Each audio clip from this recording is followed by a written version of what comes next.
Good morning. It is 6:19 in the AM. It is the 29th of March. And look at me. I don't have to wear a undershirt because it's cold outside. It's going to be nice. Oh, and hi, I'm Beth. This is my box. I'm at work. It is Saturday, but it's my work week Friday, which is awesome. Okay. So I told you yesterday that I was thinking about reading the story, the chapter of my one of the chapters in the book that I was writing. So I wrote down some things that would be helpful for you to understand because this chapter in the book is like towards the end of the book. So then you're not familiar with the characters and this, that, and the other. So I figured I'd write a little thing. I got my little whiteboard again. Yay, go team me. All right. So this story that I'm going to talk about, what they're doing at this point. Okay, let me set the scene. That's what it's called, setting the scene. They are having a pre-Christmas dinner at the location that's known as Rosewell. And that's Rosewell right there. Okay. Rosewell, you can look it up. It's in Wikipedia as well as elsewhere, but it was a mansion that was built by my ancestral relatives back in the day. The time frame around this chapter is around the 1750 time frame. The population of the colony of Virginia at the time is around 200,000 people. Okay, so it's not small, but it's not big like it is today.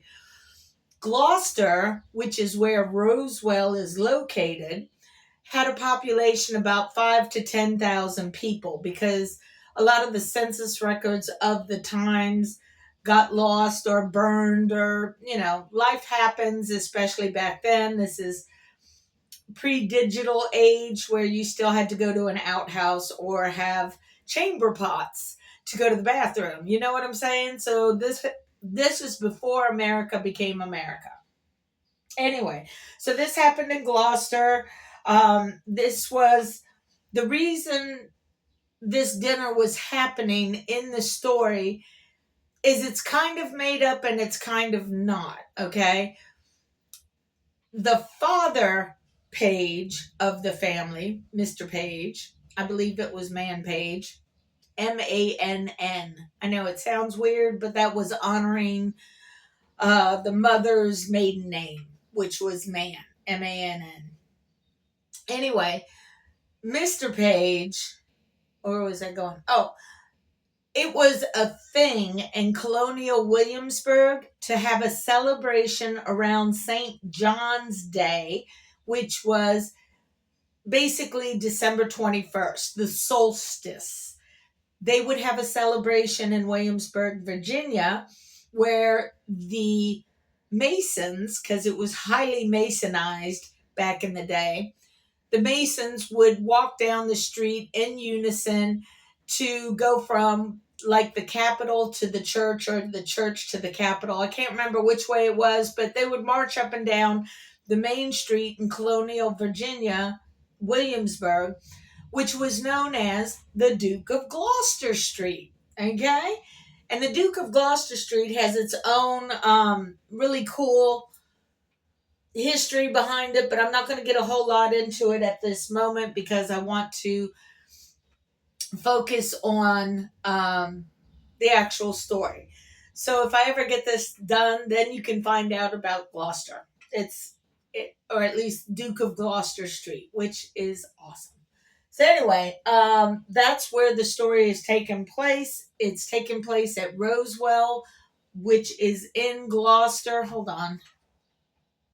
So yeah, the Duke of Gloucester Street. They do it for St. John's. It's a celebration of St. John's. All the Masons get together and do their Mason thing. Anyway, the Page family also had a lot of contact. And if you think about how rich people today kind of know other rich people, not that they know, especially because there's so many people nowadays, but the rich people have a tendency to be at least aware of other rich people, and they kind of go in the same circles and such as that. Well, back in the 1700s, it was kind of the same kind of situation. The people who were power players hung out with the other power players. Okay. So my family, the Page family, had a lot of interaction with Thomas Jefferson's family. And this story includes Thomas Jefferson as a child in this story. And it's a made up story, okay, as far as them having this type of conversation. But you can understand it once you understand that from where the Jeffersons lived at, in order for them to come to Williamsburg, it was easier because remember, they didn't have cars back then. It was all horse and carriage, kind of travel from one place to another. So it took longer. It was more exhausting because you could feel every bump in the road. There were no paved roads at the time. You were doing good to have a dirt road. You know what I'm saying? So, anyway, often what would happen is the Jeffersons would come from where they lived at, and they would come stay in the Rosewell Mansion, which was 3 stories and a full basement. And that's impressive for 1725 because that's when it was built, or at least started to be built. I think it was completed in 1730. Either way, it was bigger than the governor's mansion at the time in colonial Williamsburg. So what the Jeffersons would do is instead of trying to find a inn or someplace to stay in Williamsburg where they may have to end up sharing rooms with strangers, because that's kind of how it worked back in the day. Yeah, you could have 20 people in one room, dude. Yeah, that's how hotels and inns and taverns with rooms worked. Is if you wanted a room, you could pay for the room, but other people paid for the room too, and you could end up sleeping in one room 20 people, and you don't know 15 of them. You know what I mean? You're just there to go to sleep for a little bit and then wake up. And that doesn't mean you were going to get a bed. That meant you could end up sleeping on the floor or sleeping in the bed with 2 other people. You have no idea who they are. But this was accepted at the time. This was normal at the time. Things now are a bit different. Anyway, so the Jeffersons didn't want to stay in a hotel situation like that. Yeah, I'm sure they could have paid more to get their own solitary room, but it's you're playing chance at that point. Do I take a chance that nobody's going to come here, or do I go ahead and stay at a friend's house, which is a lot more convenient, a lot more relaxing? You know the food's going to be good. You know where the bathrooms are, and it's not going to be yucky like some bathrooms are. You know what I mean? Anyway, so yeah, you're going to have in this bit of the story, I'm already 8 minutes in, and I haven't even started the story yet. Anyway, in the story, because it is just jumping right in the middle, you're going to hear about John and Judith. John Page is, at this time in the story, about 12 years old. And John Page is a real person, okay? The Pages and the Jeffersons were real people. I just put a story to when John Page was growing up. Now, John Page, I can't remember if it was the governorship or the presidency. He ran against Thomas Jefferson, who was his basic best friend at the time. Well, not best because I don't really know, but they were good friends and lifelong friends. They've hung out, their families hung out forever. So anyway, he either ran against him in the governorship or the presidency, and John Page lost by just a little bit to Thomas Jefferson, but it's still cool. So anyway, John at this time was 12 years old, around 12 years old, and his sister, Judith, was around 10. She happens to be the main character in this story. All right. And in this bit of story, you're going to hear about 2 Toms. Now, Tom number one, of course, is Thomas Jefferson, who is closer to John's age, which would put him around the 12, 13 time frame as far as his age. And the other Tom is a family slave because the Pages did own slaves back in the day. But he was a house slave versus a field slave because there was a small difference. Anyway, so those are the two Toms, Tom the slave and Thomas Jefferson. And then you have the two sets of parents, the Pages and the Jeffersons. And again, it's in Gloucester, Virginia, St. John's celebration. And that's the start of where this story takes place. So, give me a minute. Okay, so this part of the story, they had just finished eating dinner. They all came into the living room or the family room. I don't know if I stated it in there or not. But anyway, they came into the room to tell stories because they didn't have TV or radio back then. It was just them communicating with each other kind of thing. So stories around the fireplace or in the dining room was their form of entertainment. So at the point of this chapter, Bad Apple Ciders or Apple Ciders, Mr. Page had just finished talking about one of the other slaves that are in their household, who is the mother of Tom. So, yeah, it was tragic, and I named her Frida. And how I represented her story is very tragic, but could also be real. You know what I mean? It was very tragic. Anyway, please excuse this part of the or this reading because this is not including the part of when my friend helped me edit. So this is raw. Even if it's semi-polished, it's still raw. And I haven't looked at it in years. So I don't even know what's in it. I mean, I do, but I don't. You know what I mean? Anyway, this is chapter 11 of Apple Ciders. And I got to remember to keep refreshing my screen. Anyway, so like I said, this is just starting it off. They just got finished with one story, and now they're getting, now they're starting to talk after that one story.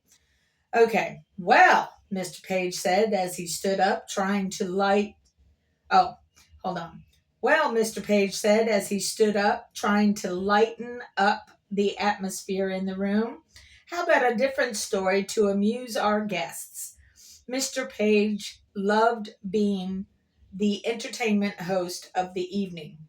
Oh, yes, Father. Please tell us again about Grandfather and how Roswell was created. Please, please, Judith both suggested and begged as she sat up straighter. You know how I love to hear our family history. Please, Judith said, looking for a little support from her brother John. Yes, Father, please, John said, more for himself than for Judith, because he knew their father was a fine storyteller. Okay, thank you, Tom, Mr. Page said, as Tom handed him a freshly poured glass of brandy. Tom, Mr. Jefferson asked. Is this, he started as he looked up at the tall, orange-haired servant, the Tom of Grand Meemaw's story? Yes, sir, Mr. Jefferson. He is the one and only Tom Page. Tom smiled shyly at the mention of his name. He took a slight bow as he shuffled his feet, gliding him back into the background where he preferred to be. Okay, Mr. Page said, trying to draw the room's attention back towards him. Why don't we leave it up to our guests to decide what type of story we should have this evening, he said, as he looked away from the children and towards the Jeffersons. Mr. and Mrs. Jefferson, should I follow the children's suggestion and tell another story about Roswell, or, Mr. Page said, as he looked at Judith to egg her on a bit more, or would anyone be inclined to hear a new one? Ooh, a new one, Judith exploded louder than intended. Her father hadn't told a new story for a while, so she was extra excited. Take a deep breath, Judith, her mother said, which was the polite way of saying, calm down, honey, we have guests. Yes, ma'am, Judith replied, and calmly turned toward her father. Please, father, I would love to hear a new one. This one may be a bit scary, Judith. Are you sure you can handle it? I know you're only 11, her father teased. So apparently she's 11, not 10. Excuse me, but that's okay. I can handle it better than John can, especially if it's a ghost story, Judith said, smiling in John's direction. John ignored Judith's comment and asked, What kind of story is it to be, Father? John said, trying to sound twice his age. Is it about a new invention by Benjamin Franklin, perhaps? Or the new French and Indian War? Tell us, Father, do tell us. John was just as excited as Judith, but being 2 years her elder and male, it was considered improper for him to bounce up and down at the mention of a story, especially while the Jeffersons were present. How about a tale of a pirate, Mr. Page said, as he scanned the room to see the oohs and ah reactions he was hoping to see from his audience. A pirate, Mr. Jefferson asked. How wonderful. Is it the story about Blackbeard getting killed on the Chicoteague Bay? No, sir, Mr. Page said as he got up from his chair. This has to do with the children's great-great-grandmother being held captive along with 5 other women by a pirate, he said with dramatic flair. 3 GM?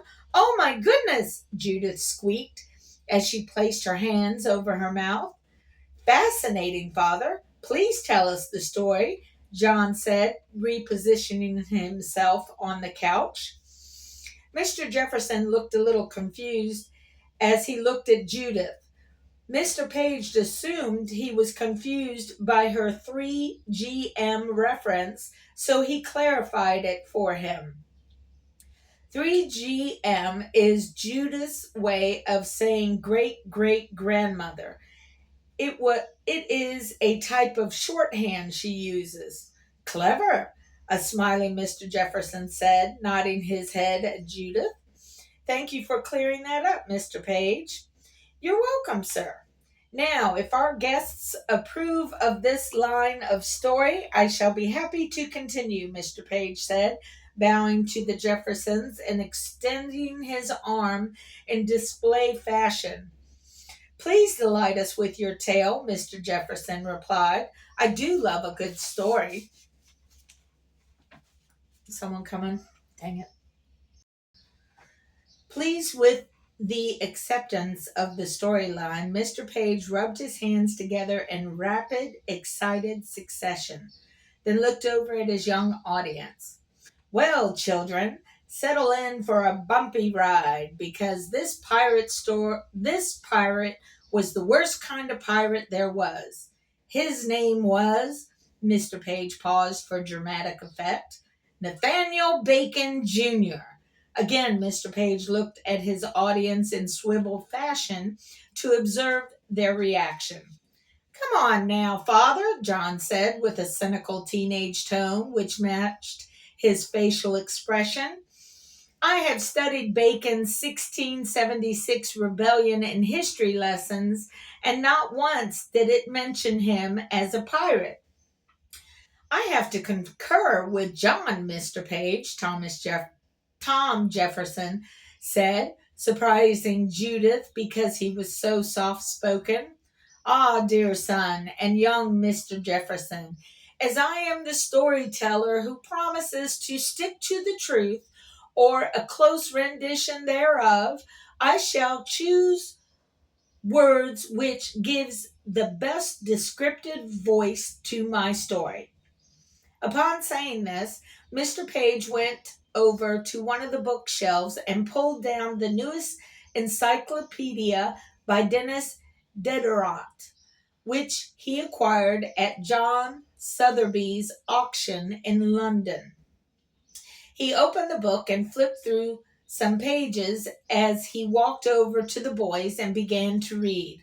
Ah, here it is. A pirate, by definition, is one who uses items for one's own profit without permission or without paying fees for said item, Mr. Page said, looking up at the boys. Piracy can be the robbery of ships at sea or on land by a descent from the sea by persons not acting under the authority of a state. Mr. Page shut the dictionary and returned it to its proper place as he continued to speak. Mr. Nathaniel Bacon Jr. was sent here by sea, emphasizing the word sea, by his father, because he was, and I quote the words of his father, a troublemaker and a schemer. His father sent him here to Virginia with the hopes his son would mature into a gentleman. Mr. Page took a sip of brandy before stating, so technically, boys, the definition fits. That's a mighty loose rope there, Father, John retorted, implying his connection was far stretched.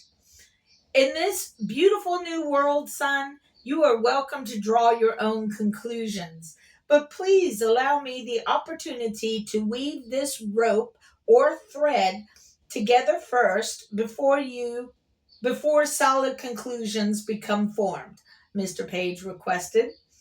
Please forgive my interruption, Father, John apologized. No harm done, son, Mr. Page replied in a gentlemanly way. I'd rather have a good debate than an all-day bootlicking from those who don't wish to think for themselves. Are we kind of there now? John tried to hide his proud, blushing face by clenching his teeth as he said, Thank you, Father. Please continue. Following John's request, Mr. Page picked up where he left off. Excuse me.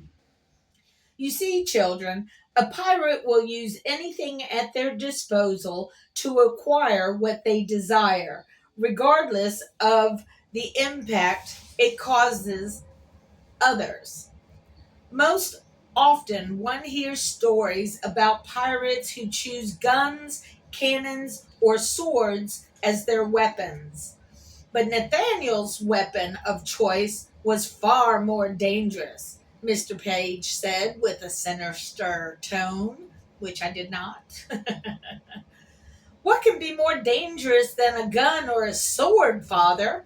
John asked as he edged himself to the edge of the couch, inwardly expecting a good battle scene in the story. Words, son, his father replied with a mischievous grin and raised eyebrow.